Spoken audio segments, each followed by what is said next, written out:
সবাইকে স্বাগতম আমাদের আজকের ভিডিওতে। আপনি কি রঙিন মাছ যেমন গাপ্পি, মলি বা প্লাটি পালন করেন আর বর্ষাকালে ভাবছেন অ্যাকোরিয়াম বা ট্যাঙ্কে বৃষ্টির পানি দেবেন কিনা? অনেকেই মনে করেন বৃষ্টির পানি সম্পূর্ণ প্রাকৃতিক, তাই এটি মাছের জন্য খুবই ভালো। আবার অনেকেই ভাবেন এটি মাছের জন্য ক্ষতিকর। আসল সত্যটা কি? আজকে আমরা সেই বিষয়টি জানবো।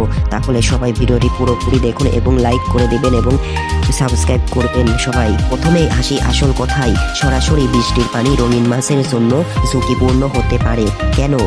চলুন তিনটি প্রধান কারণ জেনে নিই। পয়েন্ট 1, অ্যাসিডিক বা কম পিএইচ লেভেল। শহরের আকাশে থাকা ধোঁয়া ও গ্যাস বৃষ্টির পানির সাথে মিশে পানিকে সামান্য অ্যাসিড করে তোলে।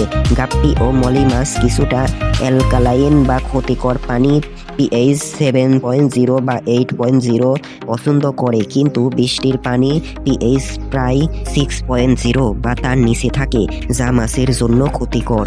পয়েন্ট 2, বায়ু দূষণ ও ছাদের ময়লা। বৃষ্টির প্রথম 10-15 মিনিট পানিতে বাতাসে থাকা ধুলাবালি, সীসা ও রাসায়নিক মিশে থাকে। এছাড়া টিন বা ছাদ থেকে সংগৃহীত পানিতে ক্ষতিকর ভারী ধাতু থাকতে পারে। পয়েন্ট 3, তাপমাত্রার আকস্মিক পরিবর্তন। বৃষ্টির পানি সাধারণত খুব ঠান্ডা হয়। হুট করে অ্যাকোরিয়ামে ঠান্ডা পানি দিলে মাছ টেম্পারেচার শক বা তাপমাত্রার আঘাতে অসুস্থ হয়ে মারা যেতে পারে। বৃষ্টির পানি ব্যবহারের সঠিক নিয়ম। তাহলে কি বৃষ্টির পানি একদমই ব্যবহার করা যাবে না?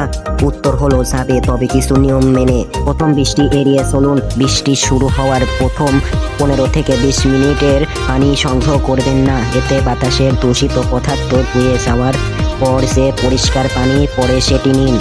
সরাসরি প্লাস্টিকের পরিষ্কার পাত্রে পানি জমান। মেটাল বা ধাতব পাত্র ব্যবহার করবেন না।